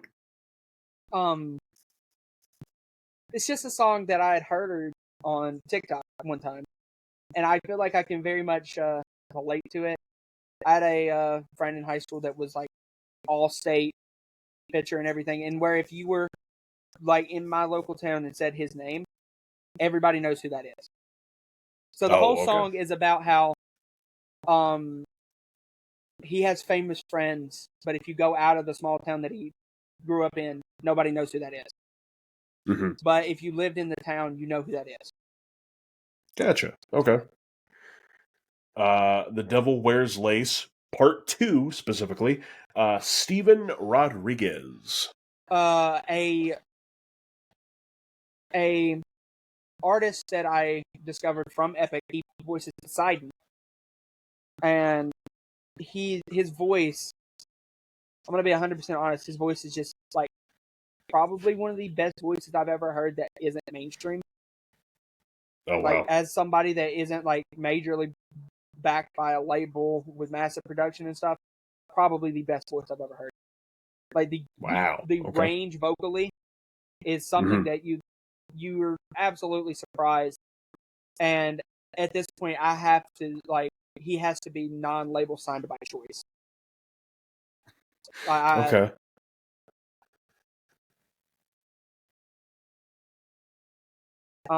Fair enough. Yeah.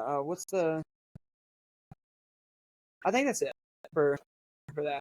And I think I have Shackles actually is the next one, and that's Steven Yes, Rodriguez. Shackles by the same artist. Yes, and that's basically the same thing I was just saying.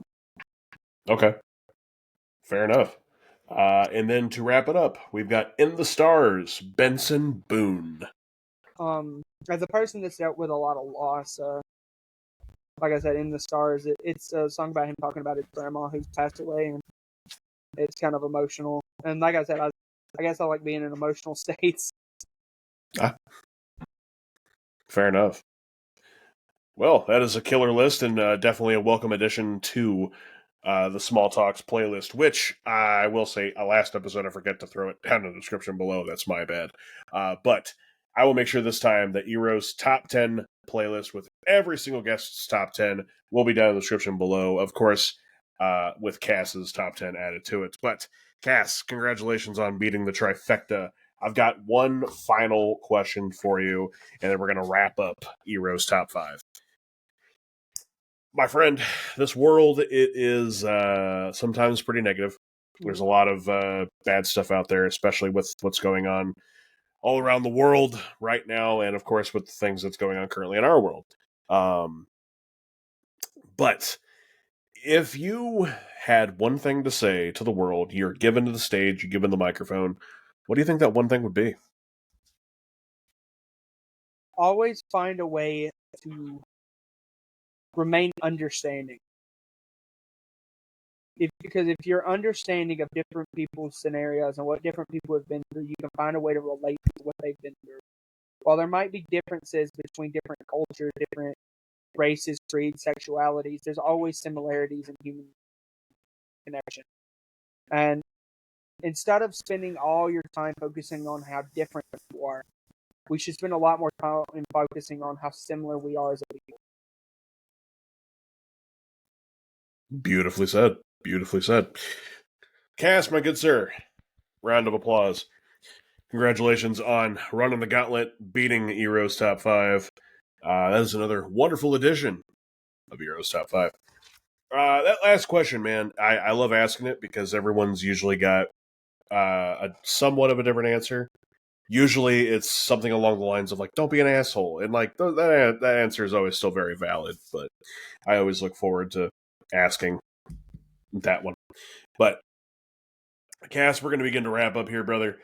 But I would be remiss without, of course, bringing up UKW, which I know I said forever ago at this point that we were going to get into what is UKW. So why don't, for the uninitiated, you tell us what the hell UKW is? UKW is a semi-interactive, semi-story-based universe mode based in WWE's 2K24 currently. And it is a show where somebody, for example, if EROE saw UKW independently and he wanted to submit a character, he could get in touch with me and we could start booking storylines for his character inside of the world. And we treat it as a independent promotion. There's pay-per-views, signings, championships, different brands now. That's more of a recent thing. I don't know if you've seen that, but that's more of a recent thing that we did recently. The Valor and the Renegade? Yes. Originally it was just Renegade, but now because of some storyline stuff, we split the brands. And overall, it's a wrestling. If you've ever wanted to be a wrestler but never thought you could, live out your dreams through. Like, it's the same as, like, all these simulations that are coming out. Like, for example, I know a big one right now is trading card simulation, and there's a lot of people that would love to open a card shop. So they're playing that because they get to live out them opening up a card shop, right? If you wanted to be there's no wrestling simulator. If you wanted to live to be a wrestler in a storyline where you're not just giving yourself wins every time, it's actually like you get to put like your look out there of whatever you think is what your character should look like. And then it's the same thing as, like, for example, you sign to an independent promotion and the booker tells you what to do. It's the same thing. And you get to be invested in your character. Yeah. Yeah, and obviously, like, I do know a handful of guys that are in UKW currently. Obviously, the Geek Slays, Anthony, Jedi Joker, Caleb, I believe Grayson as well, the Bat Duck. Yes. And then, of course, I've seen some also other names on there, like Chris Danger, for example. I popped pretty heavy when I got to see Chris Danger on there. Chris is on there. Brandon as well Brandon, and all of his kind of friends are in there as well. Of course. So we just, if it's somebody from the community, I feel like that's the biggest nod to the community we can give, because we can't. I would not to use real people. So we can't just have a John Cena show up and like, oh wow, that's such a surprise when it's John Cena. But everybody that is watching our show knows who Chris Danger is. So when you, like you said, you pop, that's kind of the intent of having him on the show. Is because without watching the show, that's the biggest star on the show. Yeah. Because he's got all this already built up. You don't have to watch one episode, but as long as you've seen a Chris Danger video, you know who that is. 100%. 100%. So, I have some of the numbers here. Give me one moment. I closed my notebook for some dumb reason.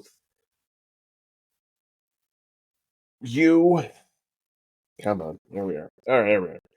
So, obviously, at the very beginning of this entire ordeal, you said that you were taking a bit of a break because of university, which is completely understandable.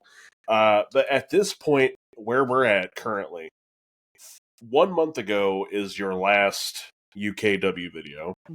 5 months ago was your last UKW Around the World podcast video, and 2 months ago off of your personal. Like, can I maybe get like a little something out of you? Like, when do we think the next UKW is going to be out? Breaking news, and you know this if you're in the UKW Discord, and we're gonna put. I'm actually gonna send. Just because I think it would be cool to have you in there, even if like. But,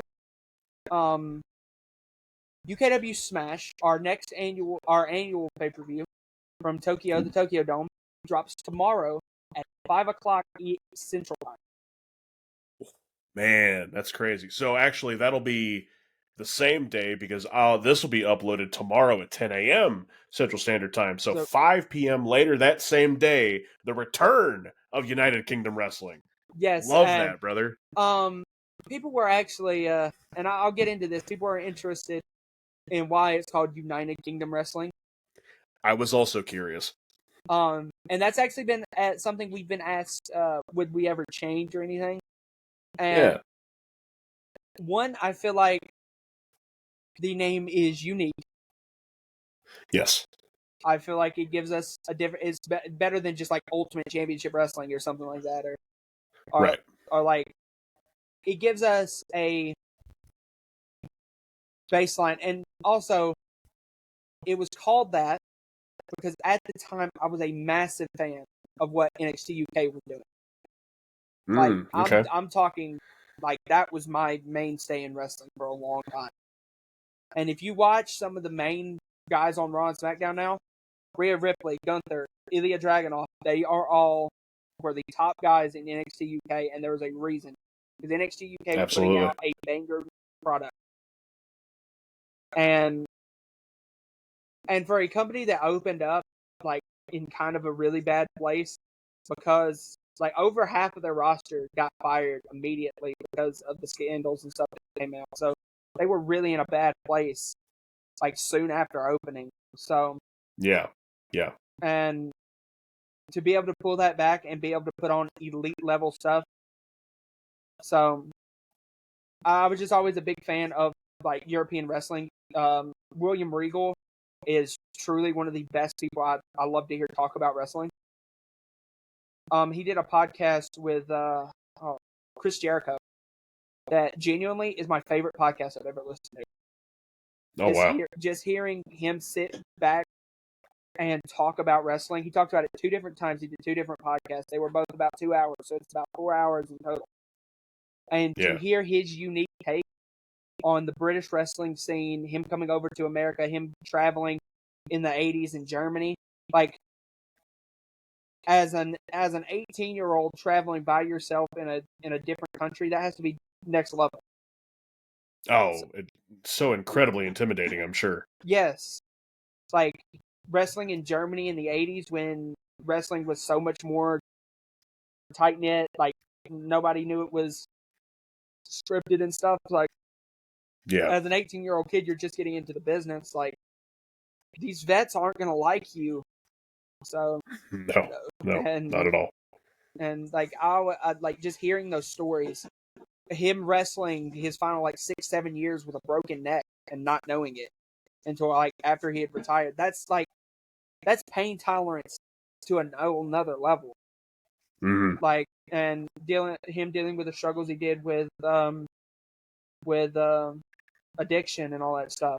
It's a really good listen.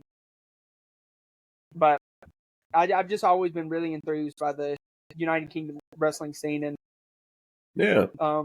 and just overall with the UK as a whole. Like, Britain's always been something that really interested me. Definitely. I say European wrestling was always a very big passionate spot for me as well. That, and I mean, of course, I grew up watching obviously the States and a lot of Japan. Mm-hmm. Japanese wrestling, I could get on a tangent about Japanese wrestling, but as it currently sits, because I did my research here. As it currently sits, UKW has 362 subs. Yes.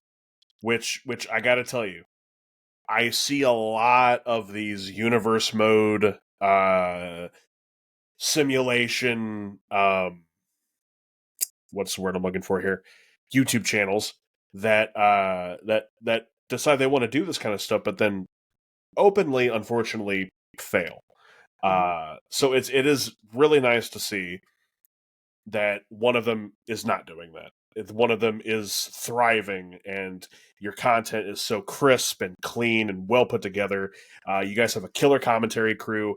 I'm so very stoked to see the return of UKW later on when this episode airs later on tonight. And I think like the biggest key to that is understanding what you're in. Like, there's a reason. Like, we've already came to the conclusion, and this is also a bit of a thing coming out. We might be exploring other ventures. I know we never got into this, but around the world has been like, I think we did a video talking about how that's just completely not a thing anymore because we didn't think it fit the UKW like audience. The audience really didn't mesh well with it because it's not the actual podcast. Yeah, it's not what they signed up for, which is completely fair. Like, you signed up to watch something and then you start uploading something else. It's not what you signed up for. So I 100% get that people weren't interested in it. So I'm not going to put my time into something that people aren't interested in, and plus was kind of putting a lot on the team, if that makes sense. Yeah. Because it grew, it grew from being like 1 video a week, so we were having to shoot 2 videos a week, plus shorts, plus all this and all that. So, like, spending time to watch, because we did a segment each episode where we would rate a match, like an old school match. So, yeah. Like, you have to do that for a day. You have to do that. That takes about 2-3 hours and all that stuff. Yeah. Do you think that the? I'm so sorry. Go ahead. So we actually have been talking a bit about maybe starting an independent podcast on a different channel or something. So, okay. That's something me and Valente have been talking about. And if there's anything that me and Valente are doing, Dakota's going to have his fingers on it somehow. So it's like Absolutely. it's a like I've told so many people before, the three of us at this point are a package deal. So like it's like we've had so many occasions where people have wanted to do stuff video wise with Valente and not with me and Dakota, and he's told them no because it's a package like thing. So yeah. Like some people have not wanted to be friends with one of us and want to be friends with the other two. It's a package deal. So like it's probably it's probably not a good like mindset to have about it, but we've been friends for so long at this point. So I understand where that's coming from. I do, but you really have to look out for like those close-knit fucking brotherhood relationships because those are so few and far between nowadays. Of course, I have to give shouts out to Jedi Joker 93 and the Geek Slays, of course, but Jedi Joker being my co-host for Hit the Go Home, we talk daily. Well, my one of two co-hosts, my beautiful wife, Brackle, is also my third. We had another member of the Hit the Go Home cast. But I mean, I completely understand. You really have to hold on to those brotherhood relationships because they mean everything. You're not willing to lose something just so you can get cool with somebody else who really might not be cool with you as a whole. Exactly. So we do have drives for stuff like one of the things we've always done, because we had another podcast at one point called The Bye Week, which was based on the NFL. But yeah, we've always thought about what we're going to try to, if we do start this podcast that we're thinking about, is not close ourselves in niches again. Because like I said, we did that like crazy when we started YouTube early. Is like you thought because the algorithm you have to be a niche and you can't do stuff outside of it or people won't care, you know? Right. So the key way I think we're going to do it is try to do a podcast where we can talk about anything and everything. Because I think that's something I want to do. And I think he wants to do as well. And yeah. So like why the bye week was a really good why While Around the World was a really good idea, and I thought the production of that was at least decent for having never ran a podcast by myself. I thought that was really decent. But as far as like the break on the Titans channel, there's still content stuff I want to do, and still like stuff I probably need, like really are interested in doing. But it's not just like I said, university's been a lot. Plus, like I don't know if you follow the NFL really at all, but the team's not great right now, so it's kind of also hard to do stuff where your main stuff was talking positively about the team, because I'm not going to upload a video and talk negatively. It's just not what I do. Yeah. So if the team's not doing positive and I really have barely little positive things to say, I'm not going to, because there's too much of that, at least covering the team right now. There's so much negativity about the team right now and how certain players are playing. And I want to be, at least in the community, a beaker of like, well, the game just happened and I know the bad stuff that happened, but I want to go see this guy's videos because he never says anything bad. Like he's just not going to mention it if something went bad, right? Like, right. I'm not saying I'm going to say, oh, the team did good and they lost by 40. That's not what I'm saying, but I'm just saying I'm not gonna trash players because I know how hard it was for me playing high school football, and like how just because one player plays, just because the team loses doesn't mean you have the right as a fan to crap on the players who really care about their craft. Like one thing can go wrong in a game and you can lose. Like so it's not like one missed tackle and a runner's going for 70 yards.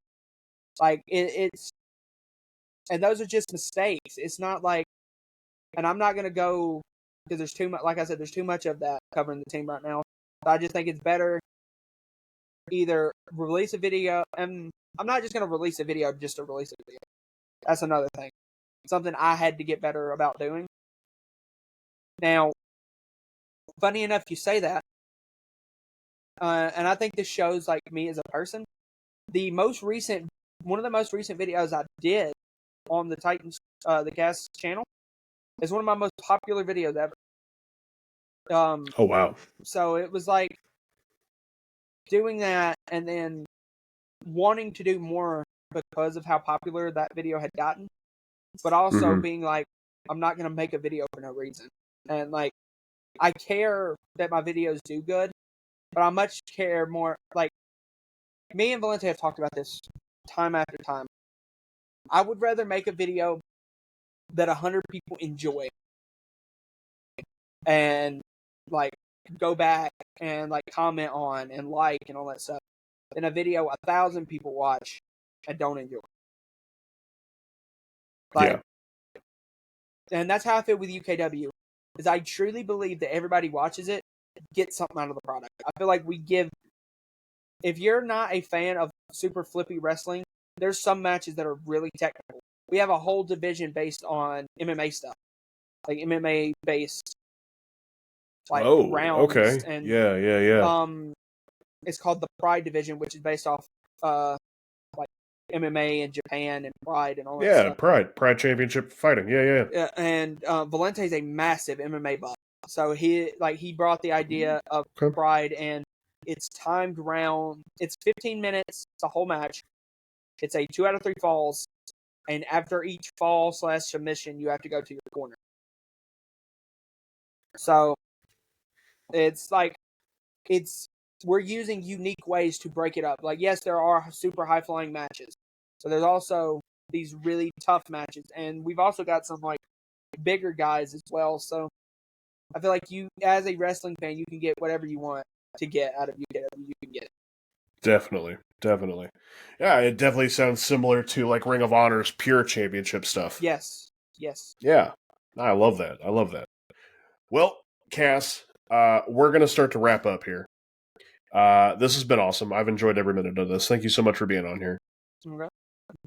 I got to give a quick shout out to Jake Talk Sports, who I had on this episode a few episodes ago. I don't remember the exact episode number. I asked him at some point in the episode who he thought was going to go to the Super Bowl coming up. And I'd like to do that with you. So really quick, give me your, I guess that would be 2025 Super Bowl prediction. Okay, I have a bit of a crazy thing I want to say. One, I think the Baltimore Ravens are the odds-on favorite, in my opinion. I think they have the best put-together offense. Like, I think they have a put-together offense that is championship-worthy. Now, whether or not they will perform playoff-wise championship-worthy, but right now, with Derrick Henry, Lamar Jackson, they're performing championship-worthy. A dark horse, I think the Denver Broncos can win as many games as they want to with that defense. Okay. I genuinely think that they have a top echelon defense, and they can win as many games as that defense will win them. And bit of a but as far as for the NFC, I think the best team has been in the entire NFL has been the Detroit Lions. Oh wow. Okay. I think they have, like, records wise, they might not be the best, but they have put the best performances up. Like, they just dropped 50 on the Titans. Yeah. So, like, as a fan having to watch that, I had to watch a team that was just completely, and it kind of hurts me to say this, once again, getting back to, like, I don't want to talk negatively about the team, but, like, from the start of the game, we were completely outmatched. And you can tell that, like, that's what puts these Super Bowl competitive teams, is when they are able to start the game and they're just better than you on every phase of the game. Like, that's what makes them championship. So I do think that without a doubt the representative for the NFC will be the Lions. I think Baltimore has the best chance to go for the AFC, but I think the biggest team people are underlooking are the Denver Broncos right now, personally. Oh, wow. Okay. Because we've seen it before with Denver, and we've seen it before multiple times in the NFL. Defenses can win you games, even if your offense underperforms. And their offense has been performing recently with Bo Nix, so who knows? Absolutely. There you go. I believe Jake's answer was the Chiefs and the Packers. Okay. Was his final two in the bowl. So there we go. Like I said, you can never count out Patrick Mahomes as well. That's who I've got. No, that's who I've got facing the Ravens. If most likely is Chiefs Ravens, but Chiefs Ravens at the bowl. Yes, I just think I don't think Derek lets Kansas City beat him again in the AFC Championship game. I think if the Ravens play the Chiefs, Derek's going to go crazy for like 250. He's going to have the best game he's ever played. Oh, wow. Because he's going to be like, I'm not doing this again. Definitely. It remains to be seen. Well, bookmark this part, and we're going to come back to it in, February? And we'll see if... y'all can we'll see who's got it right. Y'all can clown on me when, when some rando wins the Super Bowl. Yeah. Well, hey, you never know. If it's either going to be you or Jake Talk Sports, or maybe some crazy third party that we have on the podcast until then. But, Cass, my friend, as we wrap up, why don't you do me a favor? Let the people know where they can find you. You can find me on YouTube at United Kingdom Wrestling. You just type in United Kingdom Wrestling, and we used to not be the number one search that would come up. There was an indie promotion called UK Wrestling in England that would pop up, but now I think we are the number one thing that pops up. So, but if you just look up Cass Tennessee Titans, you can find any of my Titans stuff. And then of course I'm always on Twitter, so I think it's at Cass. So let me I think so. Yes, it is. Yes, it's at Cass Does It All, actually. So. Oh, well, there you go.